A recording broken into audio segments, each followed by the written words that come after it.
But I want to remind you that they are coming in Thursday evening.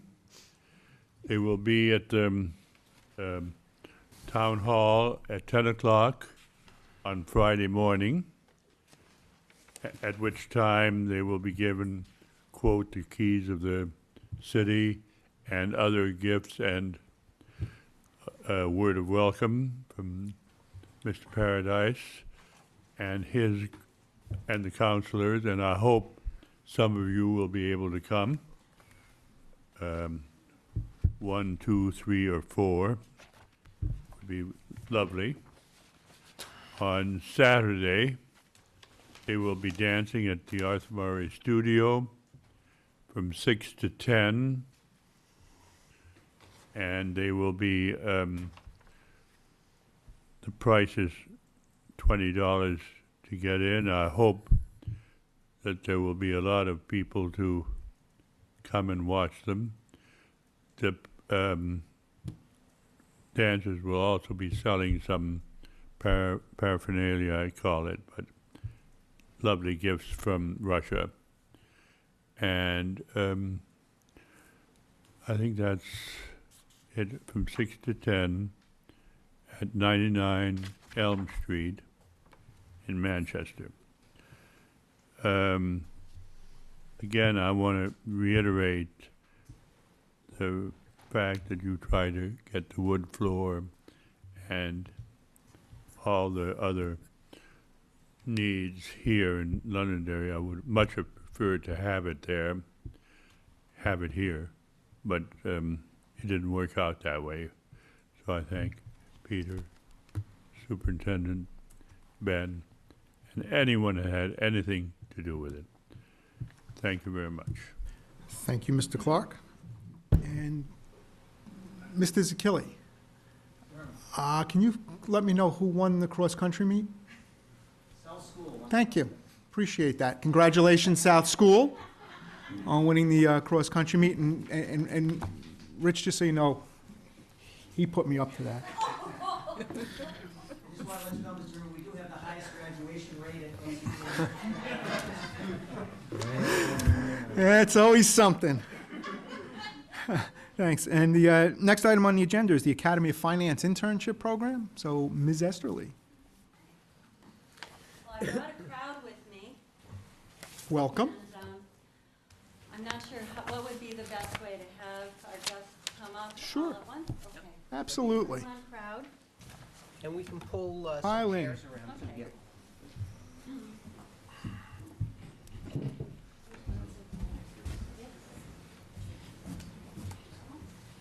Start time.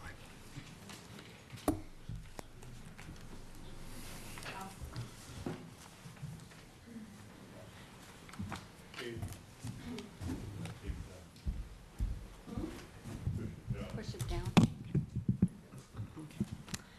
Well, I'm here tonight to address the board and basically showcase our Academy of Finance program, particularly the internship program. And before we get started, and we brought some of the interns, we have a representative from our internship employer group and our advisory board. I'd like to just share a little bit about what the Academy of Finance program is at Londonderry High School. Not everybody may know about the program and what's involved for the students here, representative students here who've chosen to be part of that. The Academy of Finance is a member program founded through the National Academy Foundation. We've had it here in Londonderry since the year 2000, and every year we've had a group of students who've chosen to apply to the Academy program. What it means to be a member of the Academy is that these are students who have chosen to investigate a career in business or finance, and the Academy gives them an opportunity to study elective courses according to an industry-validated curriculum through their junior and senior year, and between junior and senior year get to put some of that knowledge to work in a paid internship in the business community. We are at Londonderry, we are one of a number of other high schools in the area who have an academy program. We have a board of directors who oversees all of those high schools and who works collaboratively for the students in all of those high schools to provide support for students, provide internships, and that kind of thing. Specifically, the students choose to become part of the academy at the end of sophomore year.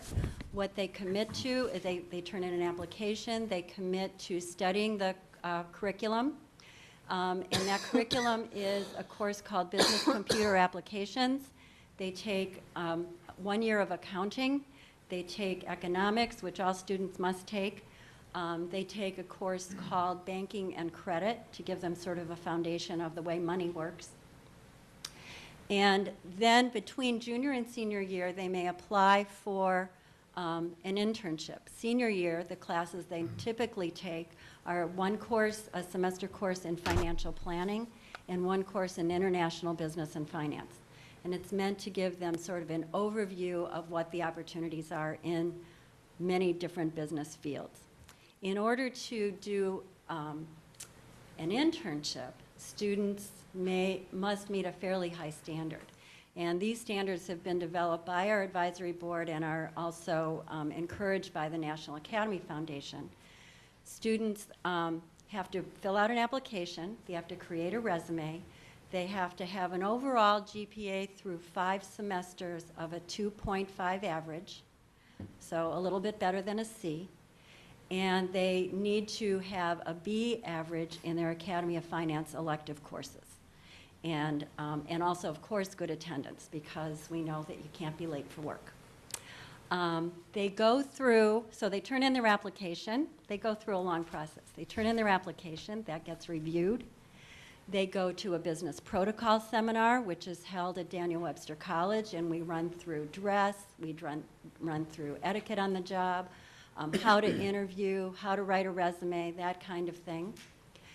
They then are put into an actual interview situation with one of our business partners and one of our school members, and go through an actual interview so that we can better evaluate what kind of job they would be good in.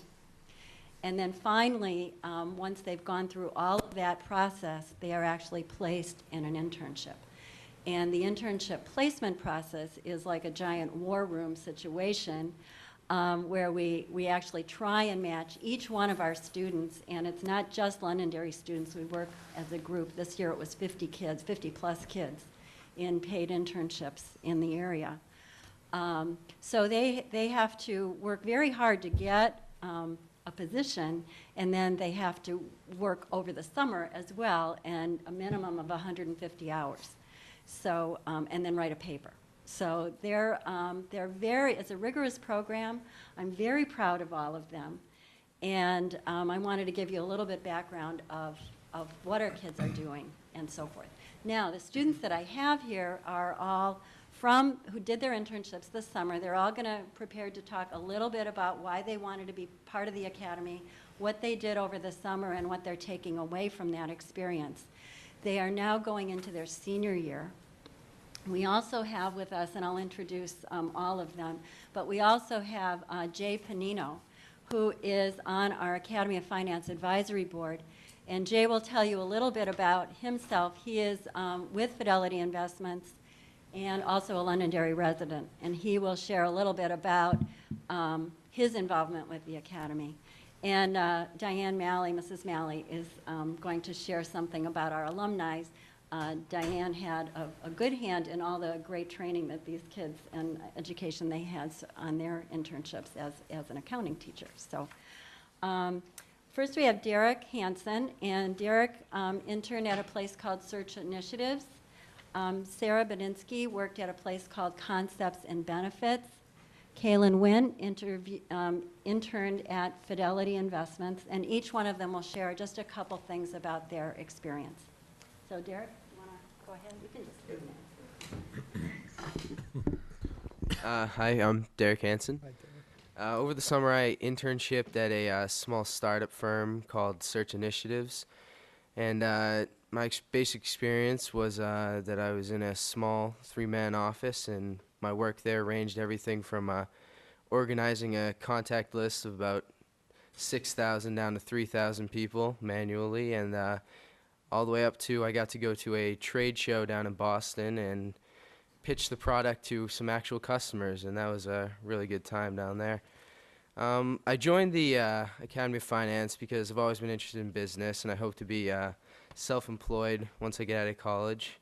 And I thought it would be well, I gotta admit, I thought it looked good on an application for college. But once I got in there, especially once I got into the internship, I realized how much this really was what I wanted to do. And since then, I've really become more focused in it, and I've been looking particularly at some business schools, and the internship really helped me to narrow down my focus into the financial/entrepreneurial startup area. And is there anything else? That's base. Yeah, we did get paid. I made about $10 an hour at the internship, which is pretty good. And actually, I might be going back to work for the company later on this year and possibly next summer at out in their California offices. So really like the experience and look forward to keep working with them. Thank you. All right. My name's Sarah. I worked at Concepts and Benefits, which is a third-party administrative flexible spending accounts. They do a lot with medical reimbursements and a lot of employees nationwide. So what my job was, I had out-of-balance accounts from each employee, and my list started at the beginning of the summer with 6,000. By the end of the summer, I was down to 300. I had gone through each account and kind of did analytical work on trying to determine what was the problem, and then I had to determine how to fix it. And they started me off doing small things, of course, because they didn't know everyone could. In all the classes I took, I knew so much. And but I definitely had an amazing experience. I'm still currently working there 3 days a week, and they want me to stay there as long as possible. Going to college very close. That way I can continue working there, and it was an amazing experience. I've always wanted to be in business, and this just helped me focus more into what I wanted to do. So. Okay. I'm Kaylin, and I worked at Fidelity Investments this summer. I really liked my job. I worked in the accounts payable department, and what I did, I started off, and the first day I was there, my boss sat me down, and he had me go through about a 6-inch stack of W-9s, and I had to sort all of them, and I had to call companies if we needed a new one, so that's what I started off doing. And then they noticed I was really good with the computer too, so I ended up being able to go through and helping them clean up their database. So I did a lot with that, and I was able to get rid of a lot of sites that we didn't need and contacts we didn't need. My boss is always talking to me. He wants me to come back next summer to work for him again, and I'd gladly go back to Fidelity. I really enjoyed it. And I became part of the Academy of Finance because my dad works in the finance department of his company, and I really liked watching what he did, so I just thought I'd try it out, and now I know that that's what I want to go into when I get out of college. My name is Diane Malley, and I've been the proud teacher of these 3 youngsters, and one of the benefits of working in the Academy of Finance is that you do develop a close relationship with the students because you spend so much time with them because they take multiple courses with you. And another nice aspect of being a teacher in the Finance Academy is that students, after they graduate, will continuously keep in contact with you throughout their college years and beyond. And I wanted to share with you a letter which I provided a copy for you that I received from one of our graduates last year, Aaron Berger, who is now in North Carolina going to Elon College. So, dear Mrs. Malley, this is Aaron Berger from Accounting Class in Banking and Credit, as well as the Academy of Finance. I hope this email finds you well. I am now a sophomore at Elon University in North Carolina. I'm enrolled in a program called the Business Fellows, where we have amazing opportunities to learn about different sorts of businesses and economic cultures.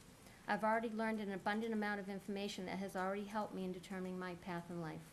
I went to Poland last winter to assess the differences between our economy and a post-Soviet Union economy. Needless to say, it was an eye-opener for us Americans, not to mention fascinating.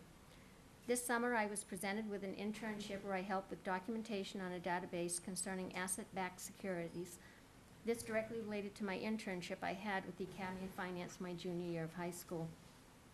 I wanted to write to you a quick note just to say how much AOF has influenced my life from the first day I applied. My classes here are considerably harder, but there has not been one class that was completely unfamiliar to me. Each topic we cover was covered somewhere along the way in high school. I feel that I am at a huge advantage having already taken these classes, and it's just more motivation for me to continue learning more in these subjects. More specifically, I'm taking a course in financial accounting. I want to personally thank you for teaching me such great accounting skills. I took them for granted when I was taking your class, but it is 3 weeks into the semester and I am leaps ahead of everyone else in the class. I never realized how much those classes in high school were going to help me here. The rest of it is of a personal nature, but she wraps up her letter. It's interesting to see how quickly things change back home once you move on to other opportunities in life. Again, thanks for everything. It would be great to keep in touch. Sincerely, Erin Berger.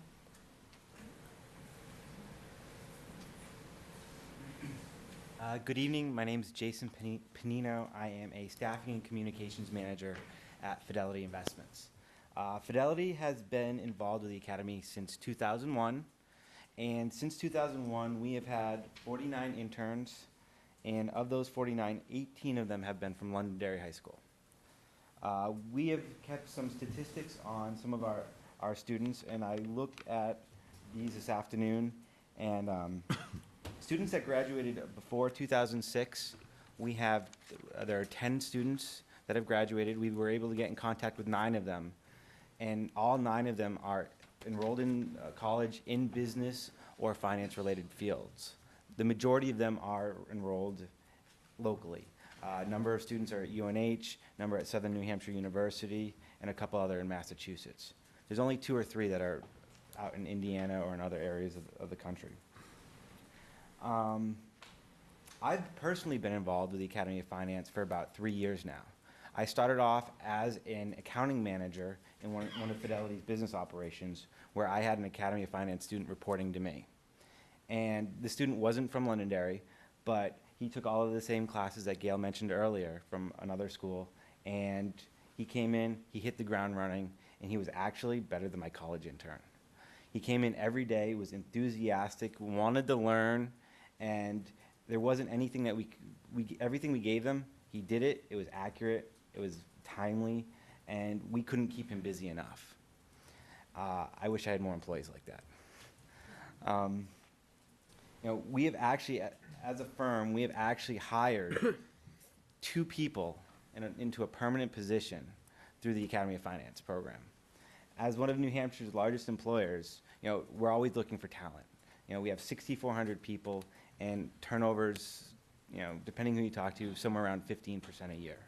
So we're always looking to bring talented people in, and everyone that we've had from, especially Londonderry High School, has done fantastic jobs. I met this summer with Gail and a number of the Fidelity managers, and everyone said their intern was fantastic. Everything that they were learning in the schools properly prepared them for what it was like to work in a real business environment. So after having my own intern, I switched positions and I became a staffing and communications manager, where one of my main responsibilities is going to colleges and universities, and I recruit for a 450-person organization. So once I saw the caliber of students that were coming in from the Academy of Finance, I asked our other Fidelity representative, how can I get involved? So I joined the board about in early January, and I've been on it ever since, and I've been part of the graduation process and sorting the students and doing a lot with the Academy, and it's great. Fidelity really enjoys it. It's great for the community, and we've gotten some great students out of it.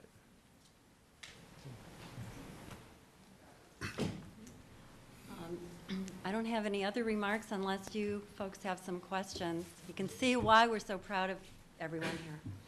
Sure, thanks, Gail. Yeah, you guys, it's just another example of the wonderful things that happen here. I mean, it's just there's nothing like getting real-world experience. If I remember, I think last year somebody determined they weren't interested in finance anymore, and that was a golden opportunity. And it's better to find out when you're 17 or 18 than when you're 32.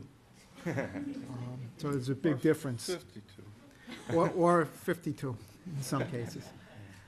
But he always points these things out. Any questions from the board?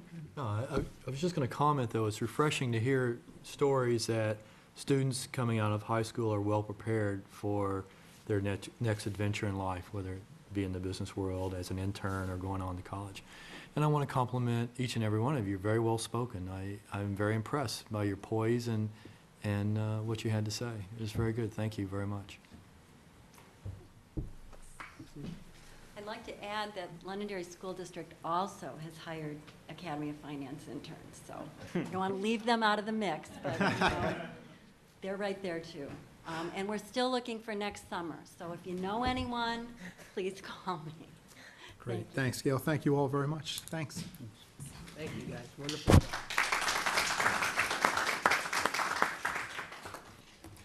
Okay, next item on the agenda is upcoming meetings. Next three board meetings will be October the 16th, November the 6th, and November the 27th, all beginning 7 PM and all right here, in Moose Hill Conference Room. George? Yes, Can I make two announcements? you can, Thank you. indeed. All right, want to make two announcements. The Friends of Music continues their outstanding work in looking to raise funds for our band for their trip to Beijing. And I'm going to pass this out to the school board. They have put together a phenomenal packet that is going to 3,000 businesses. Larry Casey, who developed a list of businesses and the presidents of those companies, so it's not going to go someplace else. They've put together a wonderful cover letter, a resume, and a DVD. And this is going to 3,000 businesses in New Hampshire, in the New England area, and across the country, to raise funds for the band trip to Beijing next summer. And I want to pass this around to everyone. They've done just a fantastic job. Second item, as everyone is aware, we had over the last couple of weeks, we had an individual who has been arrested for allegedly committing some lewd acts, particularly around the middle school. And I want to take this opportunity to thank a number of people. One, I'd like to thank the police department for their ongoing cooperation and help and guidance over the last couple of weeks. In particular, I'd like to recognize Chris Childs, Adam Lane, and Brad Warner, our SRO officers, Detective Adam Dwyer, Officer Garrett Malloy, Captain Bill Hart, and Chief Joe Ryan. In fact, Chief Joe Ryan was the individual that made the initial arrest of the alleged violator. I have to use these words, it's illegal. Also, too, I think it's very important to note, we had two staff members at the middle school, and they happened to be coaches in the afternoon, who responded immediately, quickly, and appropriately. And I believe their actions ultimately led to the arrest of this individual because they responded so quickly. Heather Bouchard and Alyssa Romaine. And I want to publicly thank them for the work that they did in helping us apprehend this individual. And I think it speaks to the quality of the staff that we have, not only in the middle school, but also throughout the school district. And I also want to thank Andy and Blake for their outstanding efforts, too. They did a great job in the entire middle school and all the faculty and staff. So I think it's worth noting how quickly people responded and the work they did, not only at the middle school, but throughout the school district. And the police did put in additional patrols, both uniform patrols and plainclothes patrols around the school. So it was very helpful, and we're thankful to the police department and their quick work and their coordination and cooperation, and especially our staff members too. Heather and Alyssa, I want to thank them. Thanks very much, Nate. It's well-deserved kudos for those folks. Okay, moving along, we've got the consent agenda, and I know that one item on the consent agenda, we do have one retirement, and I believe Dan Beaver's got some words to say about that individual. I'll make a motion to accept the consent agenda and then read it if that's okay, Mr. Chair. Second for discussion? Okey-dokey. Okay, a lot of us know, but Dave Lacros is retiring this year, and I'd like to read a few words about Dave. This is actually written by Chuck, but I've known Dave for a while as well. Dave was hired in 1978 as a night custodian at South School. A few months later, he became the head custodian at South, and the next year he moved to the high school. Dave has helped to hire and train most of the custodians in the district, including the head custodians at all of the other schools. Dave's dedication to the high school is evident in the way the building is cleaned and maintained, and his high standards have been passed on to the custodians at all of our other schools. Dave was a key player in the renovations at the main building and the construction of the gymnasium. Dave has always gone out of his way to assist every school and town organization and athletic team to successfully help plan their events at the high school. For 30 years, he has been at the school for nearly every snowstorm and blizzard. 30 years. Helping to make sure the school is ready to open safely as quickly as possible. We wish Dave and his wife Barbara the best as they prepare to spend their future summers in Maine and winters in Florida.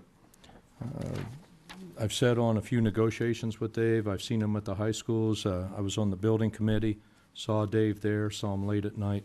So my personal and the school district's heartfelt congratulations to Dave in his retirement. That wasn't written by Chuck. So. There's a part in here that says from Jim Elefante, and I know Jim's kind of shy, so I'll read his part too. Is that okay, Jim? Yes, I am shy. Okay, I figured that. Dave is the one and only head custodian of Londonderry High School. Over the years, he has taken great pride in the facility and school. He treats the school as if it was his own home. He will be truly missed, and his knowledge about our facility can never be replaced. Again, thank you, Dave. So, does Dave get a copy of this, Nate? Pardon me? Yes. I guess not. Wake up, Nate. Absolutely, yes. It'll be in his permanent record now. It's going to be in his permanent record. He knows to be. Underneath That's the right, beat. that's right. He knows where the permanent records are That's kept. the key. Yeah, so Dave, good luck in all that you do. I have a motion and a second for the consent agenda. All those in favor? Aye. Those opposed? This passes. Let's move on then to committee reports. I'll start with you, Ms. Detweiler. This past weekend was the fight for the MAC plaque, which we sadly did not win. But the golf team lost with a score of 229 to 191. The boys volleyball lost 3-2. The girls volleyball won 3-1, as well as girls soccer, who won 0-1. Boys soccer lost 2-1, and field hockey lost 1-0. But football lost with a score of 22-14. But the drum lines challenged each other, and I'm told that Londonderry did very, very well. So, and the 2007 Kyle Robinson Walk for Epilepsy is taking place on Saturday, October 13th at 11 a.m. starting at Max Apples and ending with a celebration at Londonderry High School. And the walk was started by Heather Robinson, Kyle's sister, 2 years ago to support the Epilepsy Foundation, which supports research and education about epilepsy. Sponsor sheets are available for in the Leach Library for everyone in the public to pick up, and the coordinators this year, Catherine Sohm and Kristen McEachern, would like to invite the entire board to attend the walk, and as well as everyone else in town, and just to come and support a really good cause. And everyone has these sheets for them with information. Thanks, Lisa. Sue, I thought I saw you walk in. Can you get that information out onto the website, please? Okay, thank you. Appreciate it. Pat? Good evening. On October 12th, Londonderry High School Guidance Counselor Biff Prince will be attending the National Association for Counselor Education and Supervision Conference in Columbus, Ohio, and he will travel at his own expense. This will help him to maintain the continuing education requirements for his status as an approved clinical supervisor, a rare credential in professional counseling, especially school counseling. Last week, LHS teacher Liz Juster spent 4 days at Winnisquam High School as a visiting team member of a NEASC, which is the New England Association of Schools and Colleges accreditation team.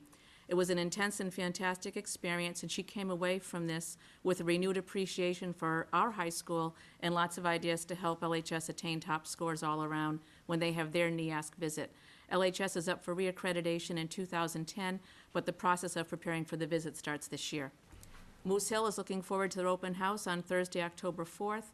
Families are invited to visit the school from 6 to 7 p.m. for the morning students and 7 to 8 p.m. for the afternoon students. School pictures are on October 10th, and the Halloween parade will be held on October 31st at 9:30 in the morning and then again at 1 o'clock in the afternoon for the afternoon students. Also at Moose Hill, Lynn Slapsis reports that the Knights of Columbus have donated $1,400 to LEAP from their annual Tootsie Roll Drive.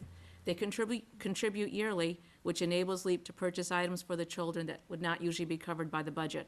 Some past items that were purchased with these donations include adaptive and regular tricycles and playground equipment. Matthew Thornton has kicked off the 9th year of Books and Beyond.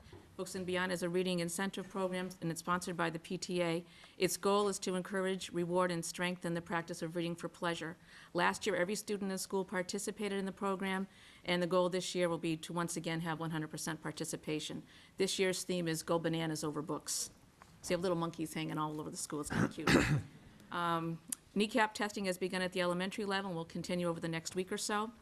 Wellness activities for teachers and staff are beginning with the Weight Watchers at Work program. Starting tomorrow, the program will be offered at 3 different locations and will be held outside of school hours for those interested. And an after-school yoga class is also beginning this week at Moose Hill. The middle school participated in the International Pinwheels for Peace program last week. All students created a pinwheel through the art department and then wrote messages of peace. Each team planned activities and discussions around the concept of peace, and many staff shared their awe of the insight and ideals represented in our student population. With the upcoming presidential filing date upon us, the political club is also busy coordinating interviews and video dates to document the process. First day of testing at LMS went very smoothly, with only a couple of dozen students being absent or tardy, and with the dedication of the staff and advising the students on good study techniques and sleep and nutrition requirements, they feel they had a successful day. And I'd like to pass congratulations along to South School cross-country runners on their taking the trophies again this year, or taking the trophies this year in both the girls and boys races. And I know everyone worked hard, the teachers, the coaches, and the kids, and it was a nice afternoon for that event. Thank you. Thanks, Pat. Ben? Liaison report? Yes. Oh, okay. Well, I was late to the last meeting because I went to the open house at the middle school. And so I attended the open house, and it was very well run and very informative. And I attended the 6th grade portion of it because I have a 6th grader in the middle school. And that's it. Thank you, sir. Steve? George will cover the meeting I missed, which was the Communications Committee meeting, because I was on a tour of arrestor beds at the airport with the Manchester Airport Authority. If people want to know what an arrestor bed is. I'm afraid to ask. That's a bed that's in a prison, right? Yes, it's not where it's not where you sleep at the airport. Okay, as long as everybody wants to know, and we don't have a lot of liaison reports. On runway 624, that's the runway that, as you drive up to the little triangle, just exiting Londonderry, you notice there's been a lot of construction going on. And there's a store there that sells gas products and such. That's still there. The road now goes around the end of what is now the arrestor bed. The arrestor bed is a 300-foot ramp that's built at the end of the runway, and it has a rubber membrane roof. It looks a lot like the roofs that we use on the school systems. And underneath that roof is a product that's made out of cement, but it's more like a powder, like drywall. And what happens is when a jet lands and overshoots the runway, something you don't want to happen, instead of falling off the end of that cliff that you've seen there, this stops the jet or plane, no matter what size it is, safely. in the 300 feet. And they pull the airplane out and dust it off, and it's ready to fly again. So that's what the arrestor bed is for. It's a safety feature that they put on this runway because of some accidents that have happened. And it results in a little bit longer runway for the airport, which means they can carry more fuel and fly further locations that are warmer than it is here. Thank you. Dan? Ben and I attended the South School Building Space Needs Committee, excuse me, and for the purpose of interviewing 3 general contractors. We did that with the committee. We have not yet to select one because as a committee we have sent a written request for them to look at their contingency fee and their general conditions fee as well. So we're still negotiating with general contractors and have yet to choose one to discuss the overall presentation. Ben and I are also involved in the custodial negotiations. We had a couple of meetings and that's ongoing. I went to the budget committee meeting. There were some general discussions. One of the questions that arose from the chair was when would they have access to the school district budget? And I believe we told them that it was November 27th or November 28th. They receive it the same day the board does. So we'll be off and running, and that schedule is available for meetings. I think that was a question raised there as well. C3 meeting, Ron and I attended that. The middle school literacy team is going to make a presentation this evening, and Mark spent a good deal of the meeting going over some of the assessment results that were previously presented to the board, and that was the kickoff meeting for this year. So that's all I got. Thanks, Dan. And for myself, I attended a couple of planning board meetings. The 2 big things, and the one thing that I really want people to understand is on October 10th will be the public hearing in front of the planning board for the CIP. So that is the time to come out and state your preferences about where you think things should fall, whether the CIP that's been presented is, in your opinion, correct or incorrect, and why that may be. It's also the opportunity for you to lobby for whatever programs in front of the planning board you think are the most important for the community. So I urge you to come out. It's right in this room, starts 7 p.m., October 10th, which should be a week from tomorrow night. Next thing is down on Perkins Road, right behind the Sleep Inn. There's a piece of property that they've been talking about 45 acres, and there's some question about whether that should be multi-use type properties. Right now, I believe it's AR1, and we're talking about changing it, or a potential is, or a proposal has been put out there to change that to a mixed use, where you'll have some mixed multifamily housing, some commercial, some light industrial, I guess, and that area. I think the residents that live in that area were pretty vocal at the last planning board meeting about what they were thinking. So that's something to keep an eye on. Obviously, it affects the schools. That will be North School. If they do go to multifamily, we're going to have to keep an eye on where our numbers go for that area. Again, that same section is a piece of land off of, I believe it's Rockingham Road, that's got potential for multifamily development as well now. So we're going to keep an eye on that as well. Those are the kind of things that we take a look at. Attended the Matthew Thornton PTA ice cream social. Who can pass up an ice cream social? I certainly can't. Typically more than once online. One of the things that I want to point out is how many wonderful things all the PTAs do. So get out there, support your PTAs. I know that they're always looking for members. They're always looking for volunteers. Without those PTAs, folks, your tax dollars would be a lot higher. Your tax bills would be a lot higher. Those PTAs do a lot of things for the schools. They really, truly do. So get out there and support them, even if it's only a half an hour here, a half an hour there. I'm sure they could use your help. And that goes for all the schools. Let's see. Met with the tech committee, and that was Sean's second tech committee meeting. And Sean, I don't know if anybody welcomed you, but our new IT director, Sean Coe's in the audience here. Sean's going to be working on determining some initiatives and how we determine an initiative, as well as some prioritization issues that we've been working on, so we'll get back to that in the next couple of meetings. Communications meetings, the profiles, the latest school profiles are all out.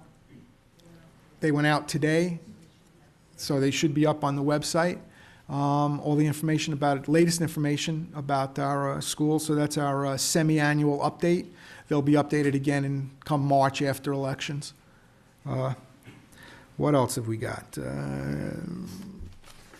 Oh, there's a naming contest going on for the North School Bear. Is that still going on? Almost ready for the final vote. Well, huge. Does he have cross-country shoes on? They weren't tied. Ah, that explains it. Let's see, what else have we got? We talked a little bit about websites, and then internal building communications, and also the updated crisis plan, crisis communication plan. Did I miss anything, Sue? I don't think so, right? Okay, so that's where I am, and we can continue along now to the curriculum report, 17 minutes early. Not bad. So the middle school literacy team update. Ladies, have a seat. If you would introduce yourselves, and I'll turn it over to you. My name is Susan Galtieri. I'm a reading teacher at the middle school. Annie Kalachi, curriculum coordinator. Just an update on where we are this year as far as our literacy program. We started the year with Burma shave signs, a word that I didn't know before this, and actually a good suggestion to all of you the next time you run. We actually used recycled school board signs, folded them the other way. I happen to know someone who ran for school board many years ago, and we had leftover signs, so we used those and did our dream definitions throughout the school parking lot as teachers entered. Gave out literacy bags to each of our staff members that included highlighters, sticky notes, things that we thought would be helpful tools and strategies for them to use in their classroom. Gave out our new book, which you all are borrowing a copy of right now. Many thanks to Mark and the district for purchasing those for our staff members. The book Dream, which we'll be talking about in a few minutes, is the book that we are doing as our school book groups with the faculty until December. And then in January, we're switching to content area book groups, and each content area is selecting a book that deals directly with their content and the aspect of literacy. So they'll meet as content areas then. Susan Bozak, who's the author of our book, came in to speak to the staff on one of our first workshop days. She spent about 3 hours showing the staff how to use this book as a literacy tool and introducing our new literacy strategy, which this year is Connections. Sue's going to talk about that. And in addition to Susan Bozak coming and kicking off our literacy initiative for this year, we are continuing with our book groups this year with our staff members during team time. And we actually had 2 new members join our group. So now we have literacy team members that represent social studies, math, myself for reading, language arts, Annie with the curriculum, and also a library media specialist as well. During those book groups, we have been using, or we had one book group already with using the Dream book, and we have another one planned for October if anybody would like to join Mark, because he is very good about coming. But we discussed with staff members our new strategy for the year, which is Connections. And this is building on from our strategy from last year, which is the WOW words, which you may be familiar of if you drive by the sign in front of our school. The new WOW words are listed up there if you're interested in seeing that. But with the book groups, we are introducing teachers to different activities and how to use this book with the students to introduce the strategy for connecting, and also give teachers tools that they can use with the Dream book to reinforce that with students. And we have a little presentation we'd like to show you. So could you explain to the board and for the viewing public, when you talk about connections, could you explain what you I'm mean? going to do that after, if that's Okay. okay. Thank you, that's a great question, thank Wow. you. I had it written down. We did feel last year, just as an aside, last year we spent most of the year You have a new convincing superintendent? teachers that literacy was a good thing to do, but also talking about it in general terms. This year, we're actually trying to take those strategies and apply it in a classroom setting so they can see what it looks like. And this is just a, You might want to put the mic down. Is there sound on that? yes, but I'm gonna turn it up on here. It's a silent Yeah, drum. there is. Put the mic down, Amy.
It's a continuous loop, so I would save that. That short video presentation was just a really nice example of the artwork that can be found within that book. You each have a copy in front of you if you want to leaf through those pages. The artwork, there's many artists from around the world, and in addition, there are quotes on each page as well. You saw the one from Langston Hughes there. And this book really, we found, lent very well to the strategy of connecting, which is what we really wanted to reinforce with our students this year. And Nate, to answer your question about what types of connections we would like students to make, we really, of course, this is about literacy, so we really want to teach students about connecting to books in different ways, having text-to-text or book-to-book connections, having book-to-world connections, and also being able to connect a book to themselves and their own experiences. I'd like to invite you to open up to pages 8 and 9. It's a purple page. What we have found and what studies show is that children have a difficult time comprehending text if they don't find some kind of connection to it. And so, as Sue mentioned, one of those could be the connection between you yourself and the text. One of them could be a connection between the text and another book that you've read, and that's some way to pull you into it. And so we are trying to teach teachers to call attention to that and try to make those connections before they make assignments in textbooks, before they ask students to go home and begin to read a novel or a newspaper article, so that they can in some way connect to the book and then see purpose and then hopefully comprehend better. So we're Great. going to look for you to make connections on this page, just as an example of what we would have done in the faculty book group. In fact, I think, Mr. Blount, you even used this page in your group as well. So if we just want to go through the group and have you pick something on there that you would find a personal connection to.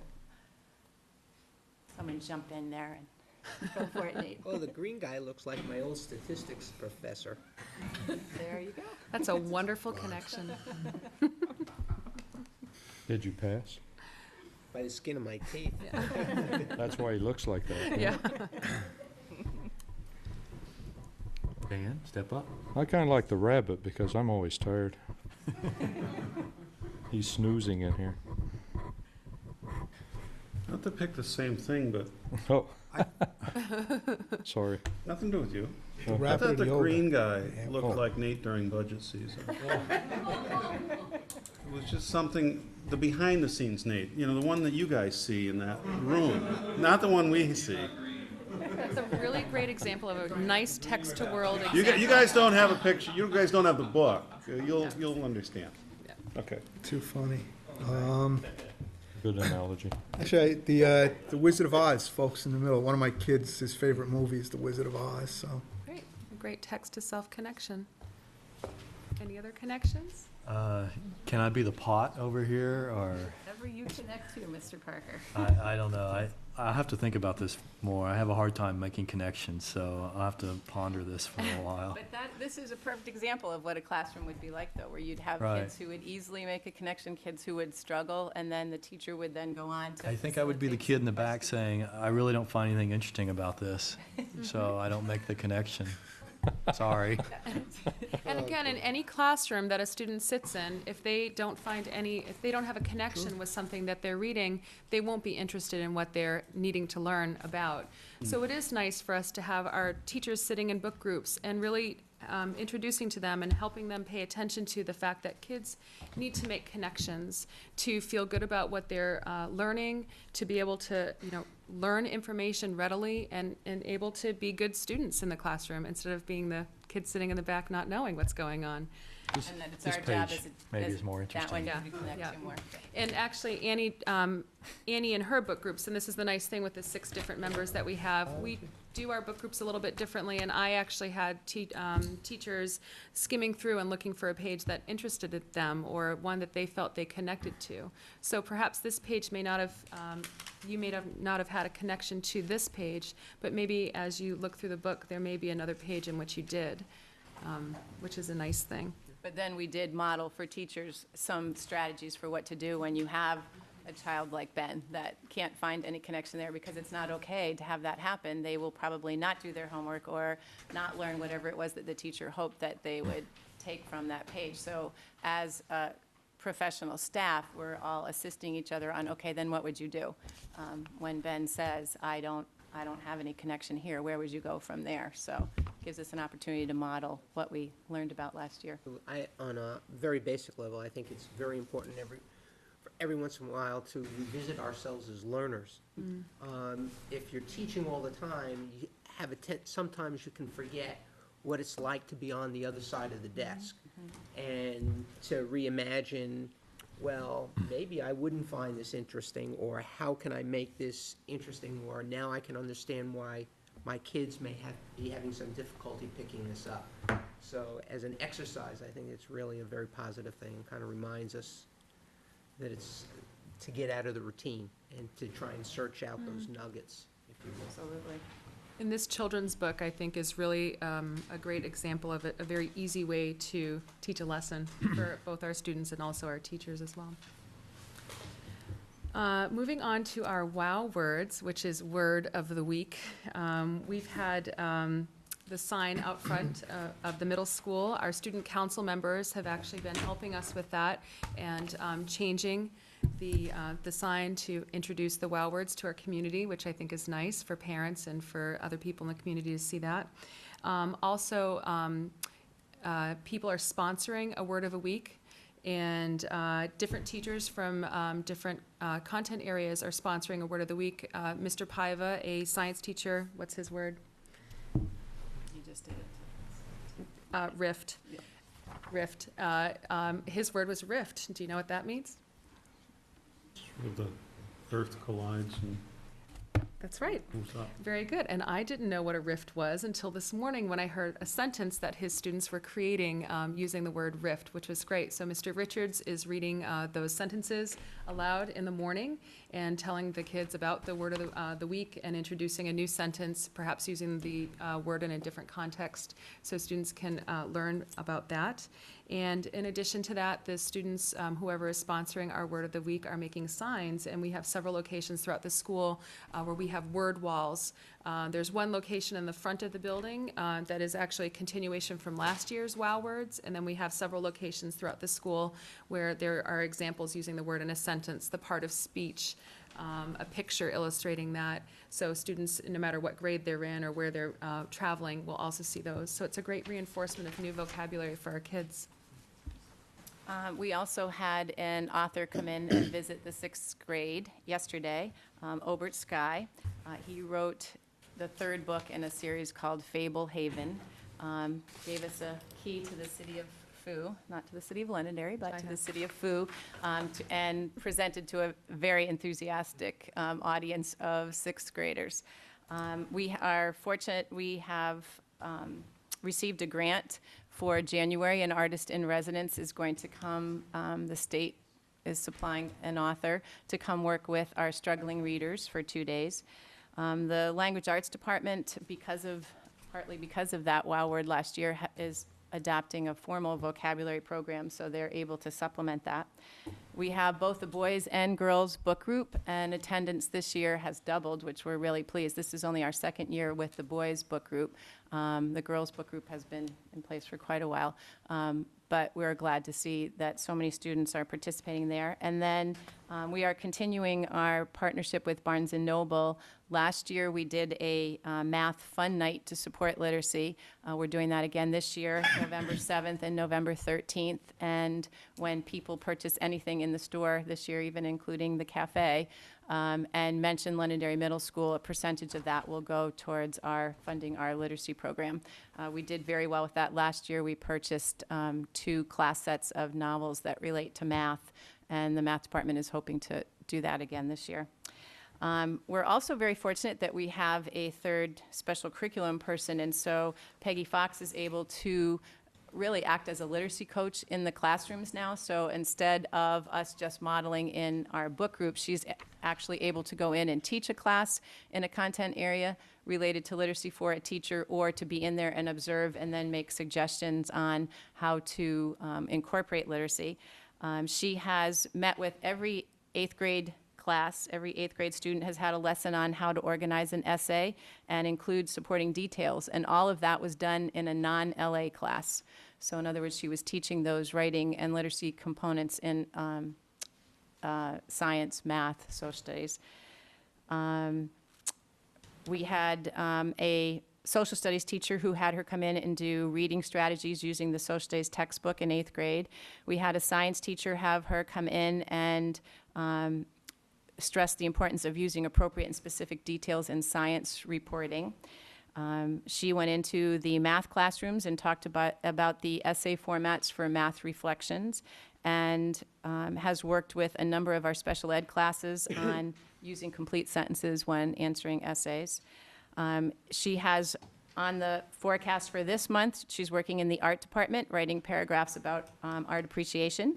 She's working with the 7th grade science department, writing stories, pop-up books for science. Many of the math teachers have requested her to come in as well to do the math reflection writing, and she's also working with the computer teachers on reading strategies using the internet.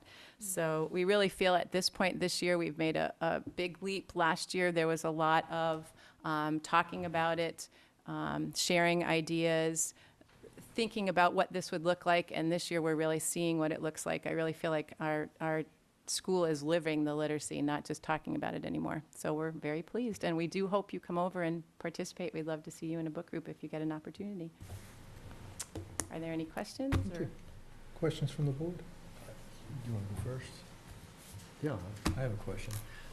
I'm sorry, I missed the part. I didn't make the connection between the book and literacy in the class. Are you talking about teaching strategies to teachers, or is this something that you were using with the students? Every student at the middle school will have had exposure to that book at the end of the year. That is the goal. So the teachers are using it. And the purpose is what?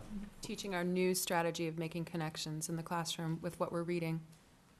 So we are using the book in our faculty book groups to model how you would use a literacy strategy in your classroom. And we're just using this book as the tool for that, but also because we felt that it was a wonderful book and dealt with topics and character education type things that all students would benefit from. We have teachers who are using this specific book as well. So walk me through a class. Let's say it's a science class. How is this strategy implemented in the classroom? The strategy of connections, or using this book in particular. I know that we had a science teacher, for example, who used the page, the one that you liked with all the science things on it. Right. Page 16, used that book and taught how to make good scientific observations. And he used this page as his tool for teaching how to make good observations in science. And then from there went on to deal with observations in one of his lab reports. I'm just missing this. Is this something that we're doing, is this a one-off instance where we use this 1 week, or is it being ingrained into teaching literacy through the content area throughout the year? During September's book groups with our teachers, we invited them to, just as you did, open up, and in mine, for example, I said find a page that you feel like you can connect to. And for example, the science page that you had shown, we'll call it a science page, we introduced, or we asked people to talk about and think about things that we could not do without, or what are things that have contributed positively or negatively to our world. Asking a question like that and giving someone a page like this in a book allows them to look at the page and think about what is in this book and how they connect to it. What are their thoughts? What are their feelings about it? And introducing this in a simple format, like in a picture book like this, will then be a springboard for our teachers to then introduce that, to say, let's think about something that we're learning today. Let's say if they're doing something on ecosystems. Well, what is something within this ecosystem that can't do with something else? Or teaching the kids to make this connection with that. To be able to say that if this was not present here, what would happen? How would that affect something else? What is the connection between these two things? So I think we're trying to bring this literacy aspect to any content area with any sort of reading that they're doing, with any sort of teaching that we're also doing with the kids, and teaching them to be able to look at what they're reading and make connections or relate it to themselves. Like, oh, I can relate to that. That's what we're hoping to hear from kids. And how is this different than from what we were doing before? Maybe it's not so much different, but it might be different language that we're using, and we're also really trying to help the kids understand that literacy just doesn't have to do with reading a book. Literacy has to do with how we understand anything that we're reading in our lives and how we connect to what we're reading. And I think the shift is, in the past, has gone from literacy being something that you'd see kids would associate and teachers would associate with something that goes on in a language arts class or a reading class, and trying to illustrate for the teachers that it's just as important in your science class. If your children are not in your science class, are not making those connections, and you aren't addressing the vocabulary or helping them to make those connections, that they're not comprehending in your text what you need them to. So literacy needs to be a part of your class as well. And that's a little bit of shift of thinking when you hit secondary teachers, that their content is very content specific and their expertise is in their content, and they didn't see that broader piece on how it impacted how successful children were in their classroom. So in many cases, we've had to simplify it to a point like this, where we can model for those teachers, this is what we mean. We're not asking you to add something on. We're not asking you to teach reading in your class, but we are asking you to help students to connect to your text, to your article, to your assignment, so that they'll be more successful. A couple of meetings ago when, and I don't, Mr. Chairman, I don't want to. No, please. A couple of meetings ago when Mark was presenting test scores, one of the areas of concern, or appeared to the extent that test scores can be believed, one of the areas of concern was in reading and language arts area. Is this our response to that? Is this the program that we are implementing that we believe will improve the students' abilities in these areas? It's one aspect of it. So it's not the complete, we're not saying the complete package. No, I think, Ben, I think the way you have to look, I think the intent here with this particular activity and series of activities regarding literacy is to in a very concise way, support the concept of constructivist learning. In other words, taking what you know and being able to connect it to new information so that you can draw conclusions, create your own knowledge, and also at the same time provide a platform and a philosophical base for teachers in an instructional strategy to remind them that they've got to be able to have the knowledge that they're trying to get across to the kids connected to what kids already know or to what their interests are. And if you look at it in a very simple way, that when we read and you see something, you always attempt to put a word or a thought or a paragraph into some form of context and based on what you previously know so that you can begin to move it. That's part of what this is. So when we talk about literacy, whether it's reading or it's writing, one of the techniques that is used is connections. How do you connect this to what the kids have already learned and know so that they can begin to gain new knowledge? So what you're looking at here is a particular strategy that's part of the overall process and moving towards literacy. So as Susan and Ann had mentioned before, the vocabulary stuff is there. We're working on some techniques for instructional strategies. Moving instructional strategies from, as far as literacy is concerned, from just English or reading and language arts into the other areas so that subject area teachers are cognizant and reinforce the concept of reading, literacy, vocabulary development, applying these particular skills and techniques to improve students' grasp of knowledge and learning to read in the particular content area. So this is not the whole thing. This is a demonstration, I think, of one series of activities that the middle school is going through to foster the instructional concept of connection as part of the overall learning environment. Thank And you, Mr. conceptually, Greenberg. I understand and I agree with what you're doing. I'm just seeing one piece of it. Right. And while I'm not trying to create curriculum or influence curriculum, I'm just trying to learn Absolutely. what it is that we're doing in the middle school to address what we saw as potentially an issue several meetings ago, which, and I don't want to belabor the point, but with respect to vocabulary, I mean, it seems to me at first impression when you talked about the wow words, that is not in and of itself is going to be sufficient to improve the vocabulary in the middle school. The participation in the WOW word program was probably going to be limited anyway to 15 or 20% of the kids who are interested and want to participate in it. It's the other 80%, the other 1,000 kids sitting over there that what are we doing in terms of improving vocabulary? What structural changes have we made in our delivery program that will significantly impact their ability to better understand vocabulary, I guess. Is And there are lots of those components. We weren't presenting on that tonight, but Okay. we were presenting more on the school-wide. Everybody does participate in the WOW word. They hear that word 5 days in 5 different formats, and it's reinforced in all the classrooms. So it's something that we do as a school. In a classroom, in a content area classroom, we're emphasizing the vocabulary, and then in the language arts, we're doing a formal vocabulary program. So there's lots more components to each. This is just the school-wide literacy piece that we were addressing.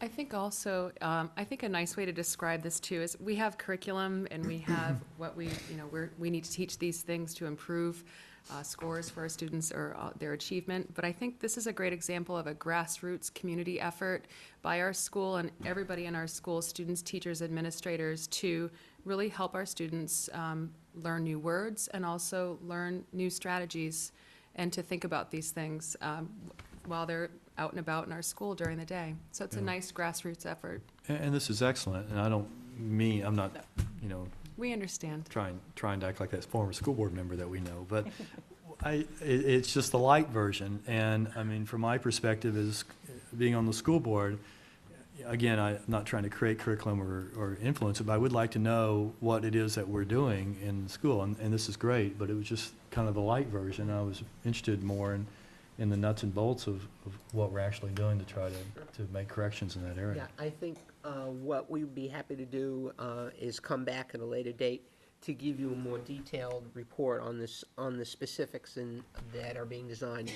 The middle school has worked up a specific plan to address areas for growth, in particular area of reading, and additional strategies. Mark is also looking at more long-term plans to be put in place with the assistance of the middle school staff and middle school administration.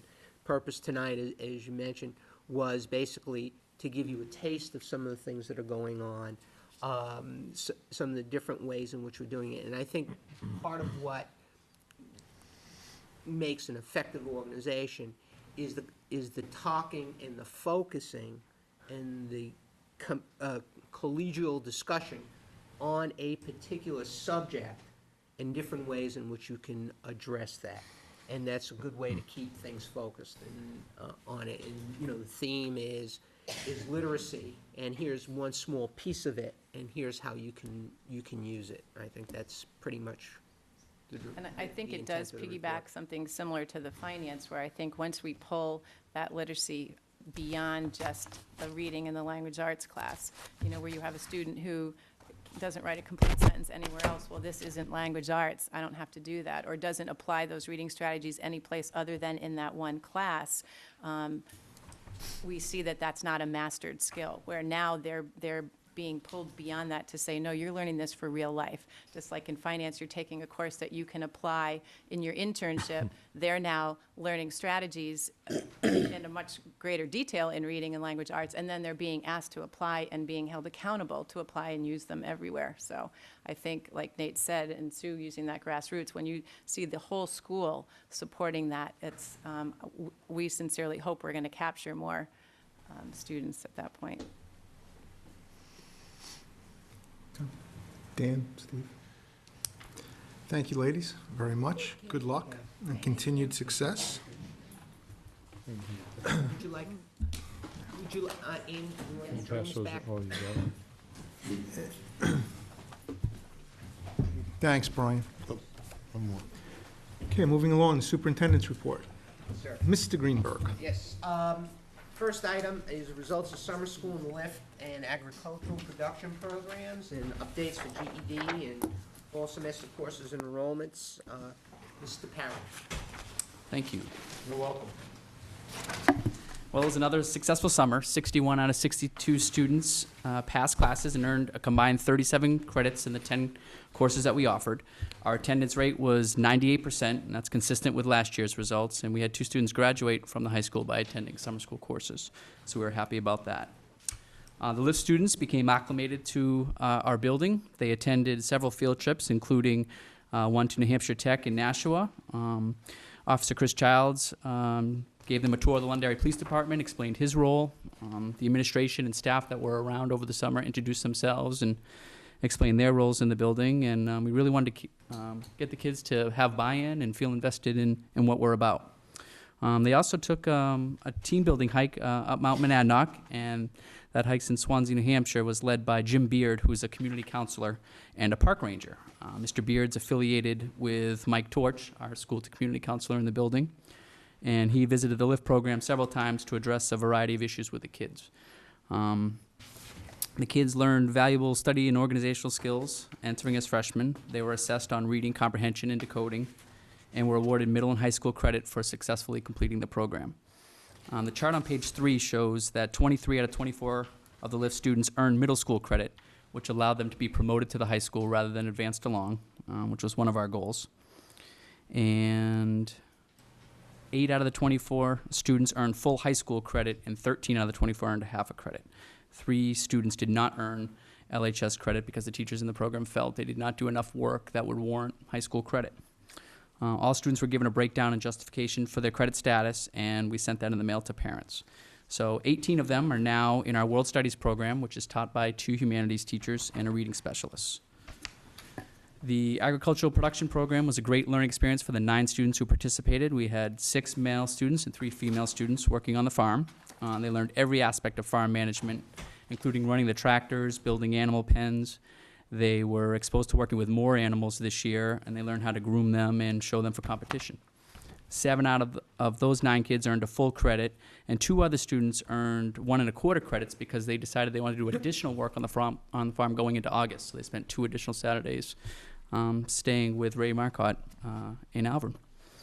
Next year, they're going to expand that program to include the operation of a farm store, which will feature products produced on site, such as milk, hay, eggs, firework, and we'll have students working on that as well.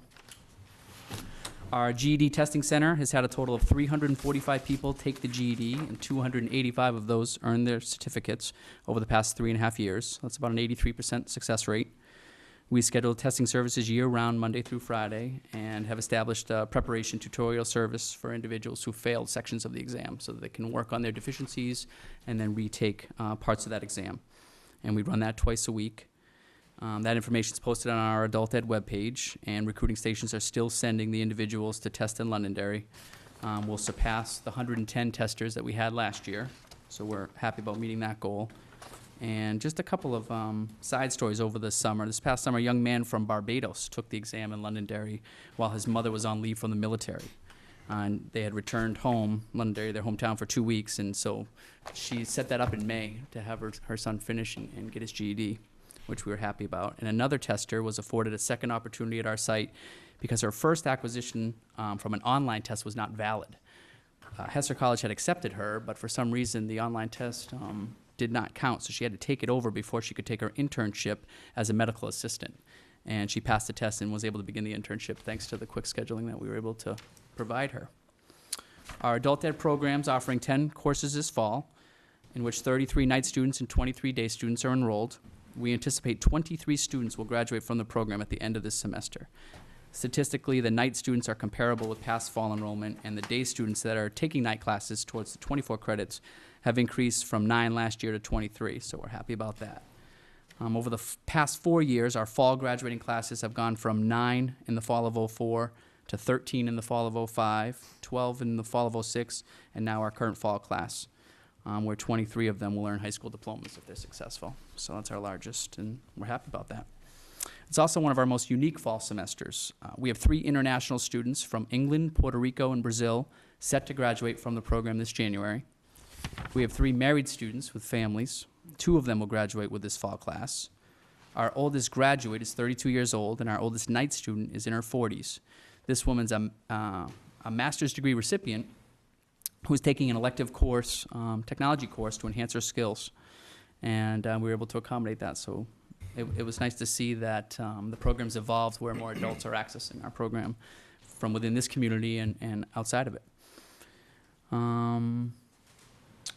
Thanks to the Safe and Drug-Free Schools grant, we have Julia Gamache, who's a social worker, assisting Mike Torch 6 hours a week, and she'll be working in the adult ed program. This year she's available to our night students to provide counseling and assistance in the off hours from 4 to 5. And Mr. Torch, Ms. Gamache, and I will be meeting to set up the structure of those sessions. And finally, there are 24 students in the World Studies program. 18 were from the LIFT program. The parameters of the program are outlined during a parents' night on September 11th, and that highlighted a 3-day team building trip serving as a pivotal part of the program. The kids and teachers leave tomorrow for Richmond, New Hampshire, ready to brave the elements for that trip. So we're happy to see them off, and I'm sure they'll have a good experience. Thanks, Jason. You're welcome. Questions from the board? Dan? I just have one comment, Jason. Great job as usual. The GED and the adult ed program are tuition-based programs if you are not a current student, correct? That's correct. Mm-hmm. Just, it's great that one note you made in here is, and you may have mentioned it, but particularly with some of the people that you've identified, is continuous learning. And that's really developed in our program, so we accept all. So, thank you. You're welcome.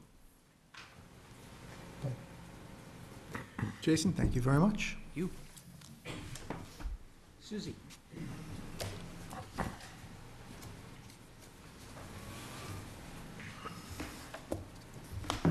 Good evening.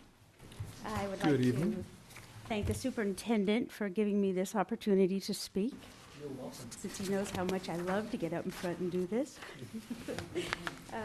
So while I am thanking people, I want to start with, since this is the recruitment report, I obviously want to start with our recruitment specialist, Melissa Thompson. She does a great job of getting our positions out there in many different forms and many different ways. Also, I want to thank the administration along with the teachers. They form interview panels to interview our prospective hires. That is a lot of work, and a lot of teamwork goes into the panels. I want to thank the board for approving our new positions. Thank you. Appreciate that. Also, Cindy McMahon is our benefits coordinator. She does an outstanding job with orientating all of our new hires. And the superintendent for overseeing the whole operation. It's teamwork at its best when it comes to hiring all of our staff. I'll start with our resignations for FY07. We had 87 people resign. It's been averaging around 94 over the past 7 years, so that's about 10% of our staff. We have turnover every year. Our teachers are we're getting into a part where retirement is becoming a big factor. And the age of our staff, it is going to be a big challenge to replace a lot of the wealth and knowledge that we have of our teaching staff as they are getting up in age. It's going to be harder now to project out how the retirement's going to go. New Hampshire Retirement started a new program where you could buy up to 5 years of service, and so we don't know who bought the 5 years and who didn't, or how much time they bought. So when I project out to see, how our retirements are looking, that's kind of given a little question mark in there that's hard to figure out. But as you go through I'm kind of jumping ahead, but our elementary level is still where all of our retirements are the strongest, that we're really watching that.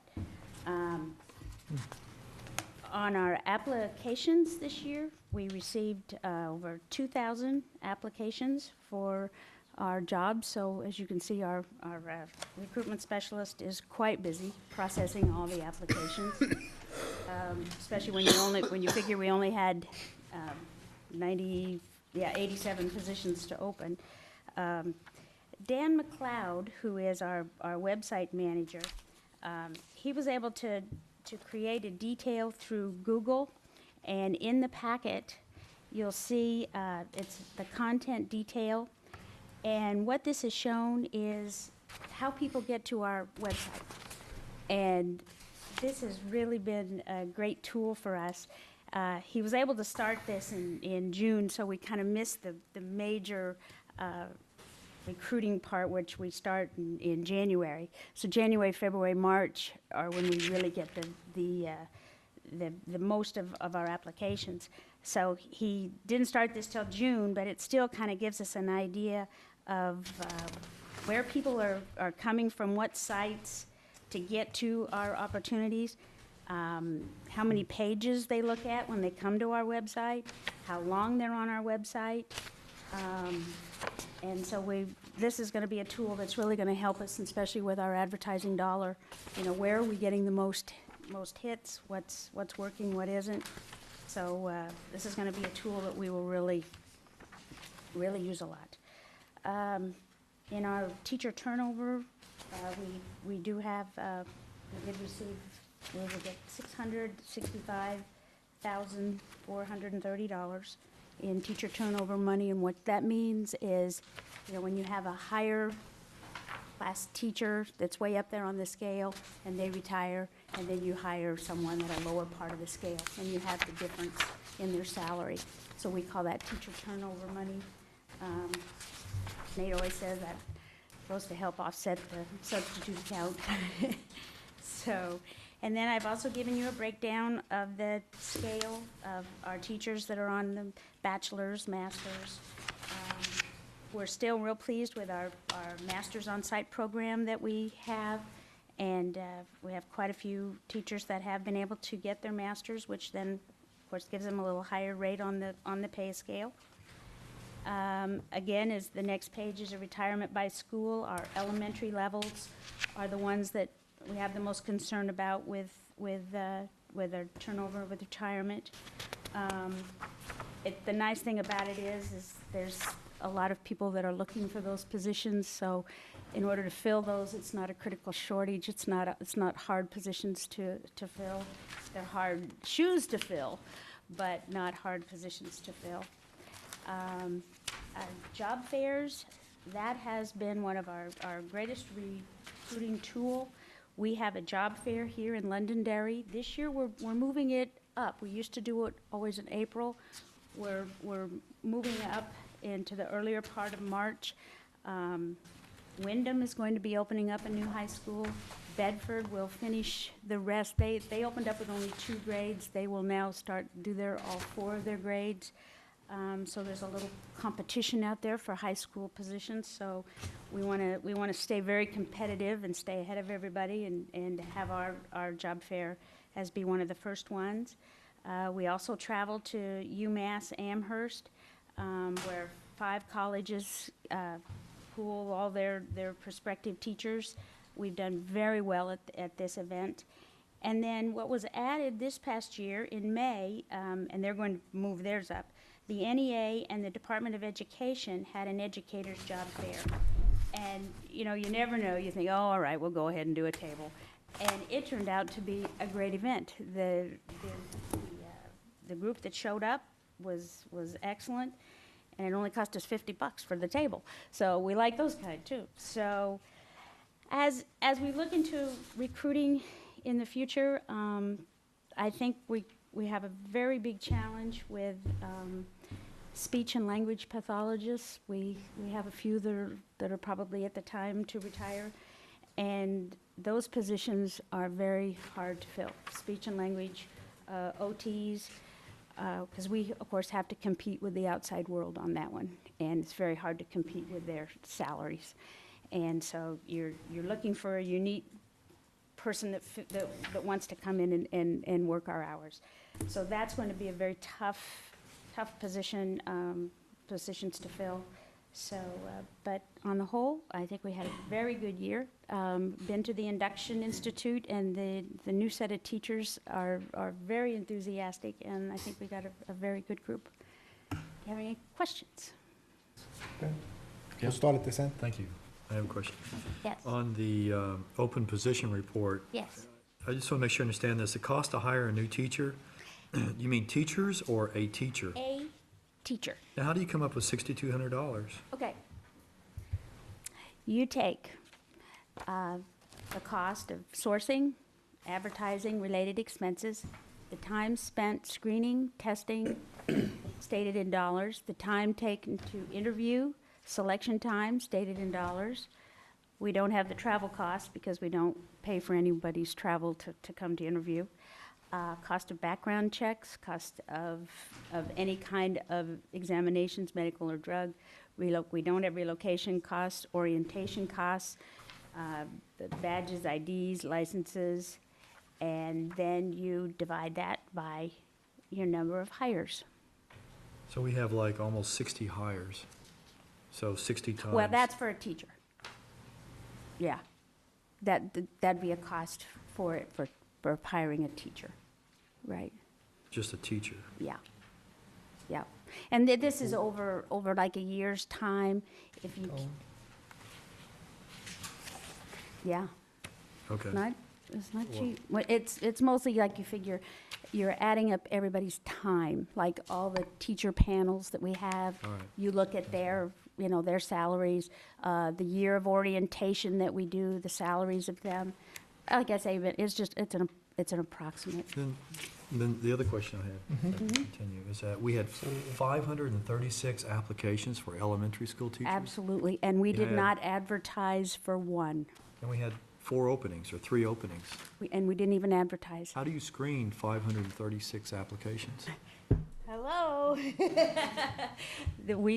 if there is an opening, like I say, when we receive the application, we log it in, we do all the things we need to do to it, make sure it's a complete package and everything, and then if there is an opening, we send it to the person that has requested the position. Are these all qualified applications?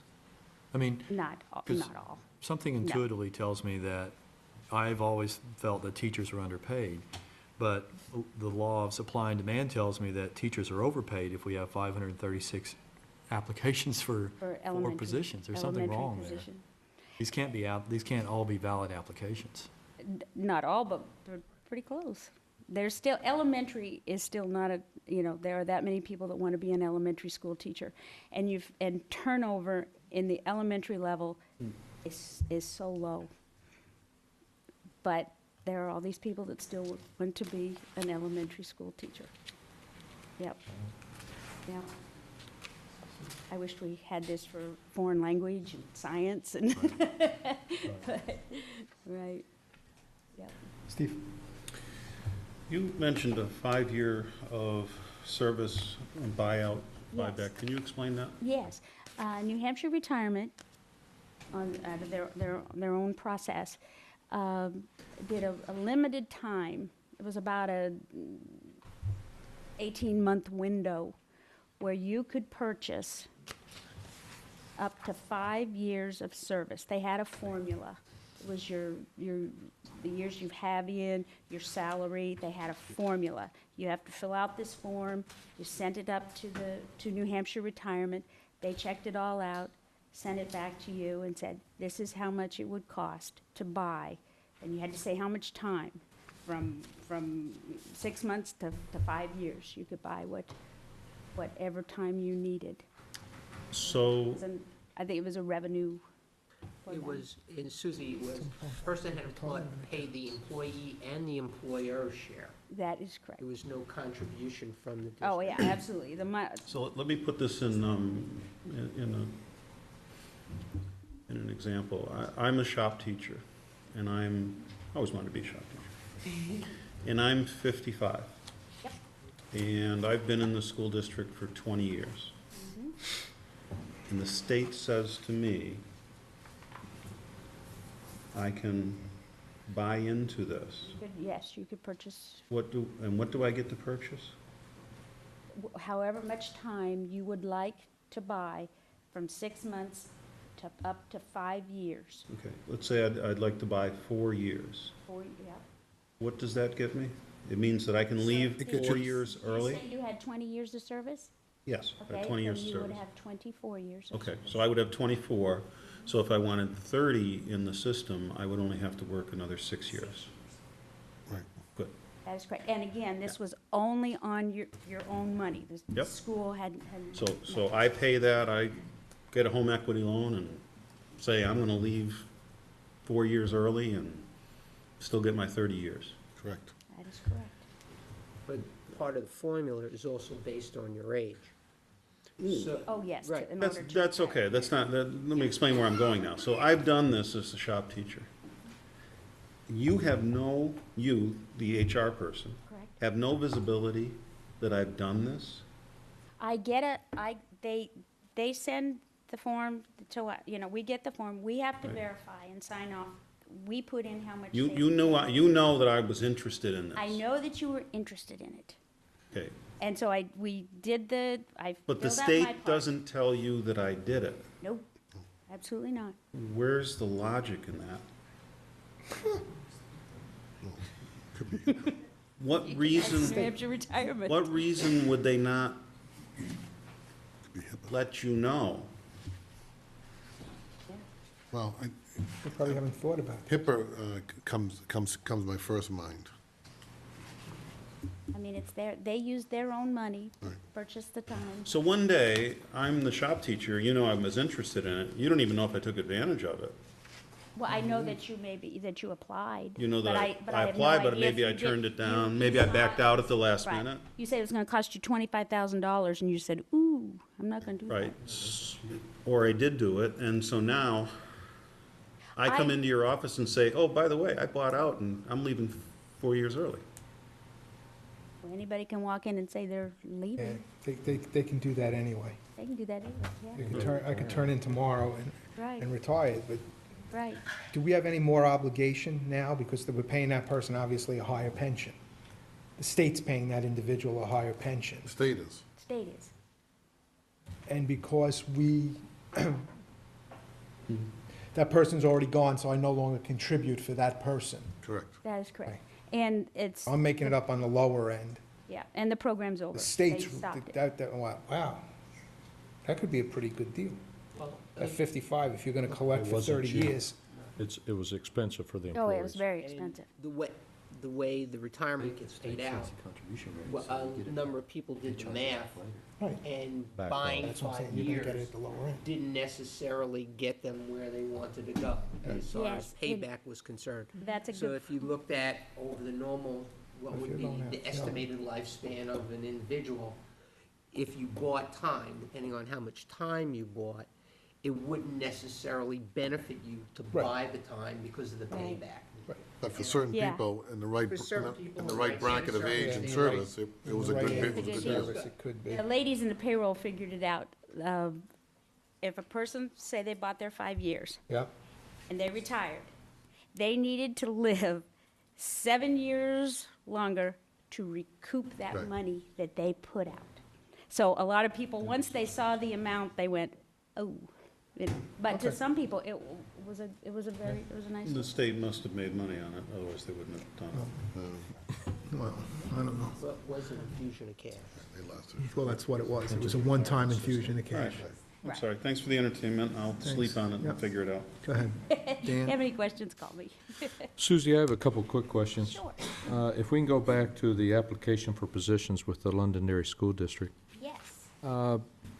You know, we have all those, and you talked about the elementary teachers, and you talked about the, probably the critical shortage of speech pathologists, but that Yes. leads me to my question.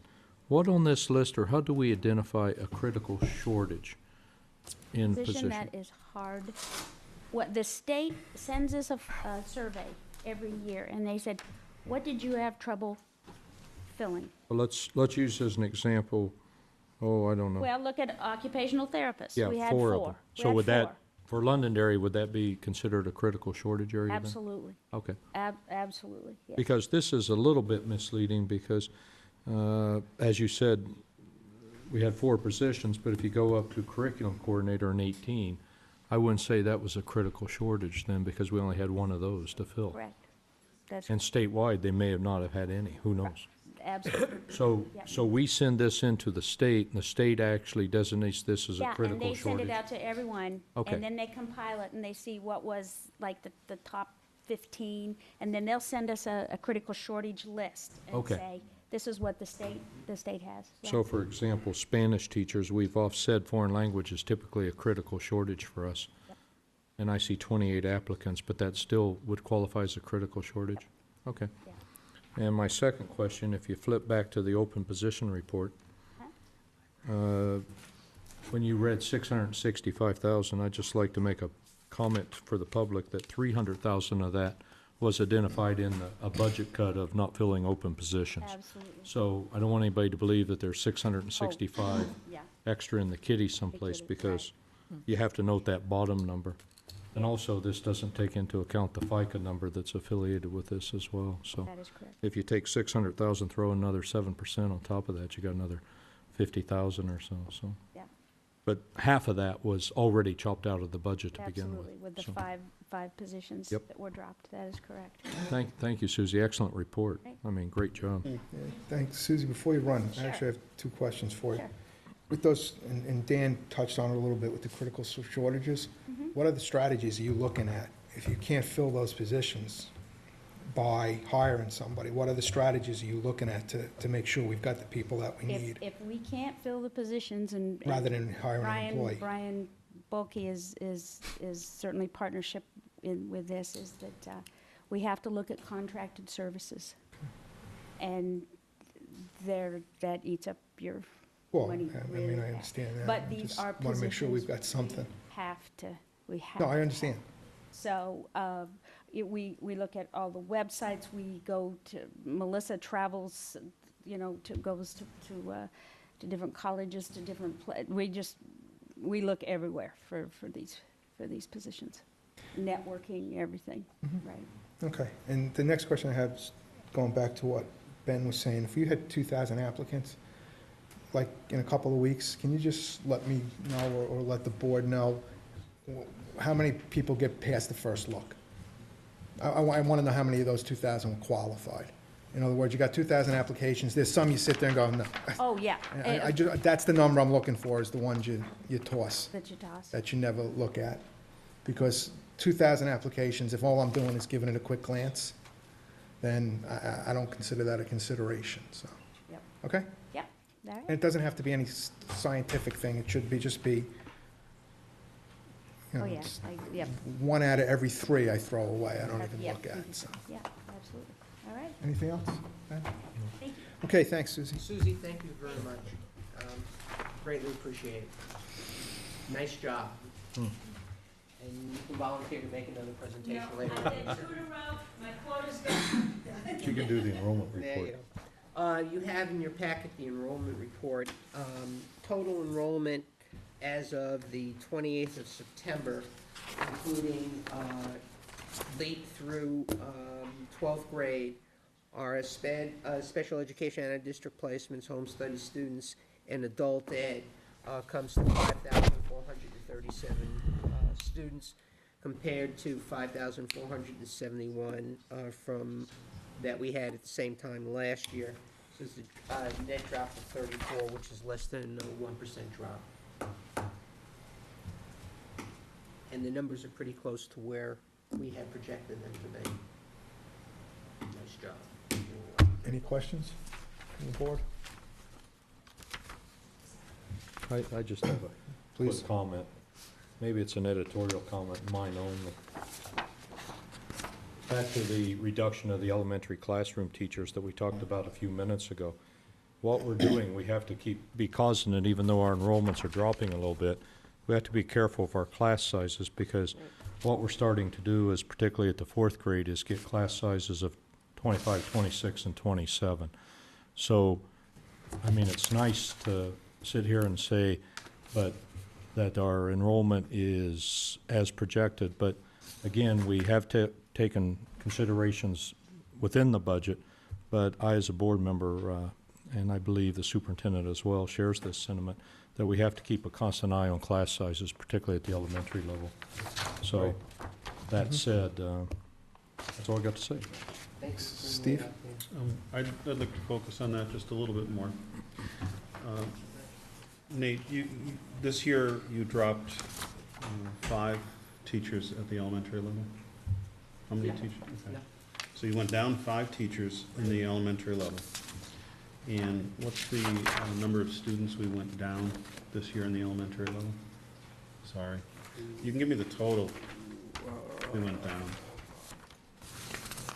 About 48.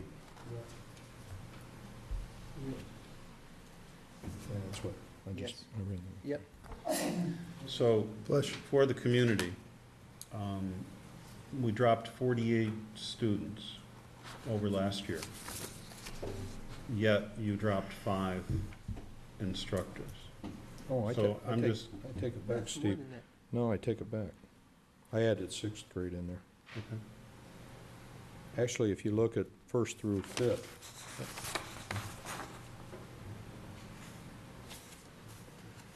we actually, the numbers actually went up a little bit.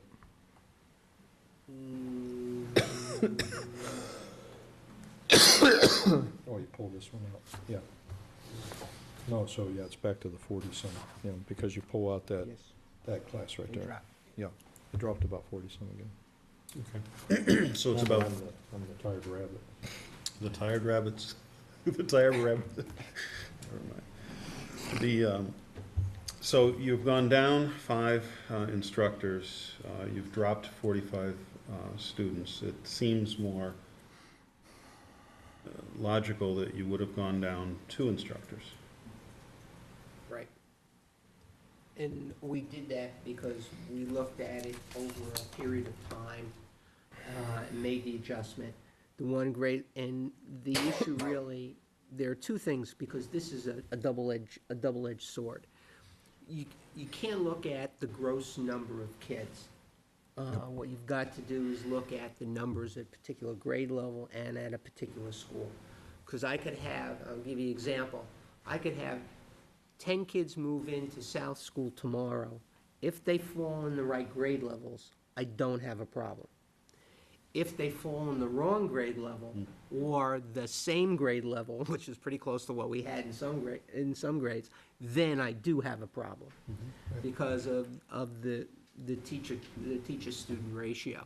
So when we look at our classes and class sizes, we not only look at the gross numbers, but we also have to look at the numbers within the numbers in the sense of what's in a particular grade level and how the numbers fall out. When we made our recommendations to the board, we knew we would be coming pretty close to the limit in fourth grade. What we didn't anticipate were the number of kids that moved into fourth grade. Based on the numbers we had last year, we figured that we would top out at 24 or 25. What happened was we had a number of move-ins, I believe, that we conveyed to the board in fourth grade, and in particular at South School, we hit higher numbers than we wanted to hit. So the gross number-wise, we're pretty close to where we projected. The problem is there was some movement within the numbers themselves that created an issue.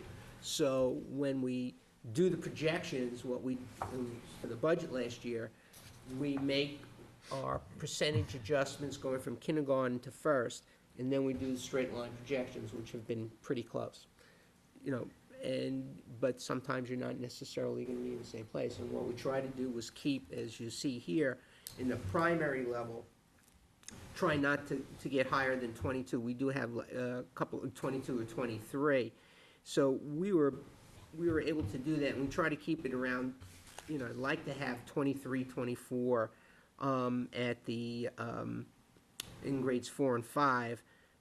In grade 4, we didn't do that this year. Their numbers are a little bit higher. But we did make a conscious choice. When we were talking to the principals, what we decided to do was we were going to endeavor to keep the primary level classes as small as possible, because we felt that was the most appropriate.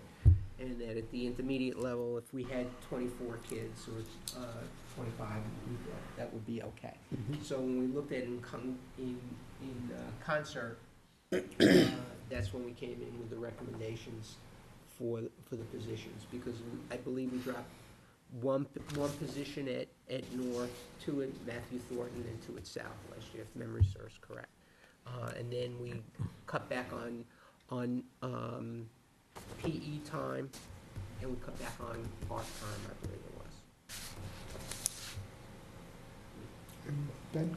Well, Nate, at South School in fourth grade, where we have a couple of classes of 27, Right. are we making any other Yes. accommodations? Yes, we did. We increased aid time in those classes. So they went from 2 hours to 3, because they topped at 27. I felt that was important. Is that sufficient? I think it'll work out.